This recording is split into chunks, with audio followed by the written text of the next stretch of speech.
अंधेरी रात कराची की हवाओं में समुद्र की नमकीन खुशबू तैर रही थी। लियारी की तंग गलियों में सन्नाटा था, मगर दीवारों पर अब भी नारे मांद नहीं पड़े थे। एक नाम अब भी गूंज रहा था, उज़ैर बलोच। कोई कहता है वो गैंगस्टर था, दूसरा जवाब देता है नहीं, वो लियारी का मुहाफिज था। और अदालत कहती है सबूत नहीं मिले। वो 1970 में पैदा हुआ, लियारी की मट्टी में पला बड़ा, जहाँ गुर्बत थी मगर जुर्रत भी। बाप फैज बलोच ट्रांसपोर्ट चलाता था, फिर एक दिन वो कत्ल हो गया। कहानी यहाँ से बदल गई। कुछ कहते हैं बाप के कत्ल ने उज़ैर को गैंगवार की राह पर डाल दिया, कुछ कहते हैं नहीं, सियासत ने उसके कंधे पर बंदूक रख दी। जो भी था, चंद वर्षों में उज़ैर बलोच लियारी के नक्शे पर एक ताकत बनकर उभरा। साल 2008 पीपल्स पार्टी की हुकूमत, लियारी में बदअमनी उरूज पर। उस वक्त एक नया निजाम उभरा, पीपल्स अमन कमेटी। कहा गया ये अमन के लिए है, मगर अमन कभी नहीं आया। इस कमेटी का असल कंट्रोल उज़ैर बलोच के हाथ में चला गया। पुलिस रिपोर्ट्स के मुताबिक उसी दौर में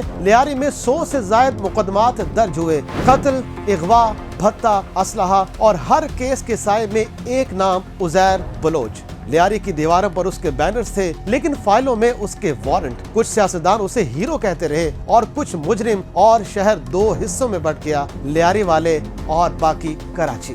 2013 में रेंजर्स का ऑपरेशन शुरू हुआ। गोलियां, छापे, फरार। कहा गया कि उज़ैर बलोच ईरान चला गया, फिर खबर आई दुबई में गिरफ्तार कर लिया गया 29 दिसंबर 2015 को। फिर 2016 में उसे कराची लाया गया। मिठा दर्द से रेंजर ने उसे तहवील में ले लिया, चेहरे पर वही इत्मीनान जैसे सब जानता हो। अदालत में एक एक केस खुलने लगा। प्रोसिक्यूशन सबूत पेश करती, मगर अक्सर कमजोर। कुछ गवाह गायब, कुछ बयान बदल गए। एक एक करके फैसले आने लगे, बरी।